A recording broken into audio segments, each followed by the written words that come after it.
இந்த வீடியோ உங்கள் கண்களில் கண்ணீர் வரவைக்கும். பாலஸ்தீனில் ஒரு சிறுமி இஸ்ரேல் படையினரால் பிடிக்கப்பட்டார். அவள் அழுது மன்னிப்புக்காக கெஞ்சினாள். ஆனால் அதற்கு பதிலாக நடந்தது வரலாற்றிலேயே மிக கொடூரமான தாக்குதல். அவள் மேல் 600 துப்பாக்கி குண்டுகள் வெடிக்க விடப்பட்டன. 1 அல்லது 2 இல்லை, 600 குண்டுகள். இதை கற்பனை செய்து பாருங்கள்.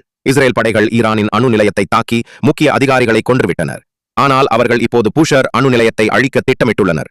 அங்கு 200க்கும் மேற்பட்ட ரஷ்ய விஞ்ஞானிகள் வேலை செய்து வருகிறார்கள். ரஷ்யா ஈரானுக்கு தெளிவாக ஆதரவு அளித்துவிட்டது. சீனாவின் விமானப்படை ஈரானில் இறங்கியுள்ளது. துருக்கியின் கடற்படை கப்பலும் ஈரான் அருகே வந்துவிட்டது. நேற்று ஈரான் செஜில் எனும் ஏவுகணையை ஏவியது.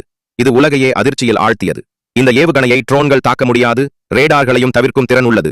ஏற்கனவே இது இஸ்ரேலின் பல பகுதிகளை நாசம் செய்துவிட்டது. இஸ்ரேலில் மக்கள் இப்போது நெத்தன்யாகுவுக்கு எதிராக எழுகின்றனர்.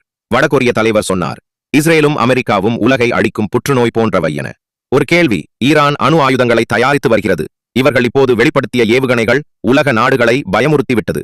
அவர்கள் ஏற்கனவே பல அணு ஆயுதங்களையும் மிக ஆபத்தான ஏவுகணைகளையும் வைத்திருக்க வாய்ப்பு இருக்கிறது.